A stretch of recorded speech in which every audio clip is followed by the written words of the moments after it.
오늘도 하나님의 사랑의 날이 시작이 되었습니다. 하나님의 사랑 속에서 여러분 영적 안목이 깊어지는 한 날 되시길 예수님 이름으로 축복합니다. 우리가 분명히 성경을 통해서 알고 있는 사실이 하나 있습니다. 그게 뭐냐? 하나님은 사랑이시다. 이걸 우리가 늘 고백을 해요. 그런데 그 고백은 하는데 거기에 받아들이는 사람들하고 또 그 뜻을 오해를 합니다. 하나님은 사랑이시다라는 거에는 모든 일이 하나님의 사랑이라는 거예요. 모든 일이. 근데 우리는 그렇게 생각하지 않아요. 하나님이 하시는 생, 사, 화, 복, 길, 흉, 칭찬과 징계, 이 모든 게 사랑이에요. 모든 것. 이 제가 말씀을 드리지 않은 것까지 전부 다 하나님은 사랑이에요. 왜? 우리가 사랑으로 구원 얻었잖아요. 그 사랑이 어디에서 시작되었냐? 예수님 죽음으로 시작된 거예요. 우리는 그래서 하나님의 사랑이 없는 것이 없다. 하나님의 사랑 아닌 것이 없다라고 깨달아야 되는데 어느 틈엔가 혹은 신앙의 성숙이 그렇지 않아서 그래서 오늘 그런 축복의 말씀을 드렸는데 영적 안목이 깊어져야 된다. 이게 뭐냐 하면요. 우리는 칭찬받는 것만 좋아해요. 내게 좋은 것만 좋아해요. 그거는 편협된 사랑이에요. 하나님은 공의와 정의로 다스리시지 편협되게 하지 않아요. 죄 짓고 잘못하면 징계하세요. 지금도. 그러나 직접적 징계가 없다 보니까 우리가 막 사는 경우가 있는데 하나님 죄 지을 때마다 징계하면 다 죽는다 그랬잖아요. 예수 그리스도의 십자가 그리고 회개 때문에 우리가 사는 거예요. 하나님이 하시는 모든 일은 사랑이다. 죄를 지어서 지금 징계를 받고 있는 다윗도 하나님의 사랑을 받고 있는 것이고 죄 지었으면 죽어야 되는데 그럼에도 불구하고 다윗을 살려서 그 왕위를 이어가게 하심도 하나님의 사랑입니다. 우리는 좋은 것만 그건 편협된 사랑입니다. 그래서 하나님의 말씀과 진리가 오염되는 거예요. 그렇게 살아서는 안 되기 때문에 우리는 영적인 안목이 깊어져야 된다. 그 말씀이에요. 여기 오늘 압살롬의 이제 죽음 이야기가 나와요. 압살롬 죽음도 하나님 사랑입니다. 이걸 이해를 해야 됩니다. 이해를 안 할 수도 있는데 저는 선포하는 입장이니까 이것도 하나님 사랑이에요. 이 모든 일은 다윗의 범죄로부터 시작된 것이었고 그리고 압살롬에 대한 다윗이 징계를 하지 않았기 때문에 일어난 일들이고 결국에는 하나님의 섭리로 다 이루어진 일들이지요. 하나님은 죄에 대해서만큼은요 굉장히 모질게 하십니다. 모질게. 이스라엘 백성들이 죄 지어서 엄청나게 죽었습니다. 죽었어요. 그러면서도 하나님 하시는 일은 뭐냐? 이스라엘을 살리려고 애굽에 재앙을 내리고 장자를 치기도 하세요. 모세를 살리려고 2살 미만의 애들을 죽게도 하시고요. 예수님 살리시려고 2살 미만의 아이를 죽게도 하십니다. 다 하나님의 사랑이에요. 공의와 정의가 이루어지는 일이라는 거예요. 그래서 하나님은요, 말씀으로, 그러니까 우리가 자꾸 감각으로 예수를 믿으면 안 돼요. 감정으로 예수를 믿으면 안 돼요. 복음, 예수 그리스도의 말씀으로. 징계하시기도 하고요, 혼내기도 해요, 구중도 해요. 그러면 우리가 감정으로 받아들이니까 언짢아지는 거예요. 삐져요. 신앙하다가 말씀에 삐지는 분들 솔직히 저는 이해가 1도 안 되는 거예요. 예수 어떻게 믿어요? 예수가 믿는 게 아니에요. 그건 가짜라니까요. 가짜예요. 하나님을 모르는 거예요. 모르는 거. 하나님은 꾸중도 하세요. 징계도 하고 혼도 내고, 예, 그렇게 하나님은 우리를 사랑하세요. 어떻게 하시려고? 예, 구원에 이르게 하려고, 구원에. 그래서 우리가 살아가는 일에 하나님이 좋은 것만 절대 주지 않습니다. 그런데 그게 다 좋은 거예요, 결국에는. 예, 광야도 좋은 것이고 척박하고 없는 것도 다 좋은 거예요. 왜? 하나님을 바라게 하니까. 편협된 사랑과 편협된 신앙으로 살지 말고, 하나님은 죄를 깨닫지도 못하고 하나님 말씀을 해줘도 감정으로 받아들이고 마음이 상하고 삐지고 뭐 회개도 없고 뭐 그래도 하나님은 언제나 우리 살피시는 일이 최우선이에요. 왜? 우린 집 나간 둘째 아들이거든요. 둘째 아들을 아버지는 언제나 기다리거든요. 그 아들의 안부가 항상 아버지의 마음이거든요. 이 삶이 어떠냐? 둘째 아들이 집을 나갔어요. 치열합니다. 삶의 현장은. 그걸 아버지는 알아요. 아버지는 알기 때문에 뭘 하느냐? 아들이 돌아올 거다. 다만 다치지 않았으면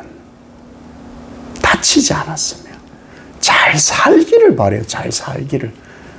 아버지가 그동안 살면서 얼마나 많은 얘기를 해줬겠어요. 이 둘째 아들의 아버지가 나긋나긋한 아버지로 자꾸 오해를 하는데, 아니, 일 잘못하면 혼냈을 거예요. 여느 아버지처럼 되게 아꼈을 것이고, 때로는 첫째 아들이 말하는 것처럼 친구들하고 술 한 잔도 못하고 고기 한 개도 못 얻어먹게 아주 철저하게 그렇게 관리한, 때로는 첫째 아들로 봐서는 멋진 아버지일 수도 있는 거예요.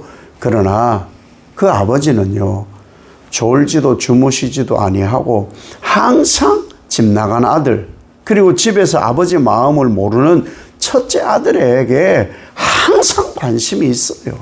그게 아버지 사랑이고 하나님 마음이에요. 다윗 왕이요, 전쟁이 일어났잖아요. 그래서 두 문 사이에 있는 거예요. 외성이 있고 내성이 있겠지요. 그 문 사이에 항상 기다리는 거예요. 항상. 근데 이 다윗의 모습을 보면은 뭐 하고 있는 것 같습니까? 전쟁이 이겼다는 소식을 기다리는 것이 아니고 압살롬이 어떻게 되었는지를 기다리는 아버지예요. 그렇잖아요. 전쟁은 다윗은 이건 이기는 전쟁이라니까. 이기는 전쟁. 왜? 하나님께서 이기게 하시는 전쟁이니까. 그러면 최우선으로 다윗이 하는 일은 뭐냐? 압살롬의 안부예요. 압살롬의 안부. 전쟁이잖아요. 죽은 사람만 2만 명이라고 하니 최소한 그보다는 더 많은 사람이 뒤섞여서 나 안 죽으려고 전쟁하죠. 칼부림을 하고 치열하게 전쟁할 거 아닙니까? 그 치열하게 전쟁하는 막 섞여 있는데 아버지가 아무리 왕으로서 명령하기를 압살롬은 좀 심하게 다루지 말고 꼭 살려보내라, 그런 명령을 했다 한들, 아니 어떻게 얼굴 확인해가면서 전쟁하겠어요? 그렇지 않아요. 지금 막 이스라엘이 이란에도 포탄을 쏘고 막 레바논 거기 막 병원에도 포탄이 떨어져서 사람들이 죽고 아이도 뭐 부녀자도 죽고, 그래서 막 공분을 하잖아요. 그걸 알고 그냥 쏘는 거예요. 그런 전쟁. 압살롬 얼굴 뭐 찾아가면서 전쟁을 수만 명이 섞여서 싸우는데, 그러니 생사를 알 수가 없어요. 생사를. 그러한 것을 다윗은 백전노장이잖아요. 전쟁터에서만 살았던 사람이니까 알아요. 알아. 그래서 압살롬이 살아오기를 바라는 마음이, 살아오기를 바라는 마음. 그거예요, 그거. 그게 아버지 다윗으로서 최우선의 마음인 거예요. 그 전쟁이 끝났어요. 전쟁 끝났는데 그 소식이 들려올 거 아니에요. 전쟁 이긴 것은 다윗으로서는 소식이 아니에요, 사실은. 우리가 뭘 어떻게 했는 것에 대한 것은 관심 없어요. 나에게 하나님 관심이 있어요. 나. 하나님의 말씀을 듣느냐, 듣지 않느냐, 듣고는 어떻게 하느냐, 그것에 대한 관심인 거죠. 아히마아스가 이 소식을 전하려고 먼저 가려고 하니까 요압이 말려요. 왜? 요압은 다윗을 너무 잘 알거든요. 너무 잘 알거든. 그래서 요압이 아히마아스를 말리니까 구스 사람을 보내요. 있는 그대로 얘기해라. 그래도 이 아히마아스는 그 뜻을 모르니까는 먼저 가서 이 소식을 알리고 싶어서. 왜? 대적 원수니까 압살롬 생각하기를 다윗 마음을 알 리가 없어요. 누구를 막론하고 아들 압살롬도 아버지 마음 모르는데, 피를 나눈 자식도 모르는데 어떻게 알겠어요? 그래서는 아히마아스도 하도 안달을 하니까 보냈어요. 먼저 막 지름길로 가가지고 다윗 왕이 앞에 갔어요. 딱 보니 어때요? 분위기라는 게 있잖아요. 우리는 집에 딱 들어가면은 이 집이 건강한 집이다 그러지 않다 분위기를 알아요. 부부싸움을 한 집이다 아닌지 왠지 모르게 똑같은 기온인데 부부싸움 한 집은 영하 한 100도쯤 됩니다. 집이 싸늘하거든요. 아히마아스가 가보니 분위기가 그게 아니에요. 다윗의 첫 질문을 딱 들어보면 알잖아요. 전쟁 어떻게 됐어? 이게 물어야 되잖아요. 전쟁에 관심이 있으니까. 그런데 전쟁 어떻게 됐어? 이게 아니고 압살롬은 어떻게 됐어? 이걸 묻는 거예요. 요압이 왜 말렸는지 알겠다. 제가 올 때 좀 소동이 있는 것 같은데 잘 모르겠는데요. 아히마아스는 그렇게 얘기를 합니다. 곧이어서 구스 사람, 아프리카 흑인이 왔어요. 그래서 구스 사람이 와가지고 소식을 전해요. 그 소식을 전하는 거에도 이 다윗의 질문은 똑같아요. 압살롬은 어떠냐? 이거예요. 그런데 전쟁이 이겼습니다. 압살롬은 어떻게 됐어? 다 전부 그 청년처럼 되어버렸습니다. 죽었다는 얘기예요. 다윗이 그 얘기를 듣고는 압살롬아 왜 울었을까? 다윗이 죽어야 되는 일이죠. 범죄함으로 일어난, 다윗의 범죄로 일어난 일이니까 다윗이 죽었어야 되는 거예요. 그런데 압살롬이 죽은 거죠. 그래서 압살롬아, 내가 죽었어야 되는데 네가 어떻게 죽냐? 내가 죽었어야 되는데. 우리는 하나님의 마음을 알아야 돼요. 우리가 죽어야 되죠. 예수님이 죽을 일이 없죠. 죄가 없으신데. 예수님에 대하여 하나님의 마음은 내 아들 예수, 내 아들 호세야, 내 아들 호세야 이렇게 우시는 거예요. 그러면서도 우리를 사랑하세요. 왜? 죄를 없애려고 한 것이니까. 우리는 하나님의 그 사랑 속에 있는 거예요. 다윗의 범죄함으로 인해서 압살롬이 죽은 것이고 이것 또한 하나님의 사랑 속에 있는 거예요. 각색을 하자면 압살롬이 처음 범죄했을 때 다윗이 적절하게 공의로 정의로 징계를 했다면 어땠을까? 이런 버르장머리 없는 짓은 하지 않았겠죠. 이런 파렴치한 일은 하지 않았겠죠. 그런데 이 일이 다윗으로 인한 거예요. 그래서 무고한 백성이 죽고 아들이 죽게 되는 거예요. 이 모든 일은 하나님이 하신 일이에요. 이걸 알아야 돼요. 여기에는 편협이 없어요. 죄에 대한 징계가 있고 그럼에도 불구하고 하나님은 사랑하시는 하나님이시라는 것이죠. 하나님이 하시는 일은 모두 사랑입니다. 생사, 화복, 길흉, 칭찬도 징계도 꾸지람도 혼냄도 위로도 격려도 다 사랑이에요. 제발 신앙을 할 때 편협적으로 하지 마요. 편협적으로 키워서도 안 돼요. 우리는 하나님 사랑 안에서 산다. 압살롬은 다윗을 바르게 하시려고 쓰신 하나님의 도구였어요. 그거예요. 안타까움이 있지만 방법이 없어요. 자신의 범죄로 암논이 죽은 것이고, 자신의 범죄로 딸이 겁탈을 당한 거고, 자신의 범죄로 재앙이 내리고 칼부림이 있고, 자기 후궁들이 백주의 욕을 보는 일 다윗 때문이에요.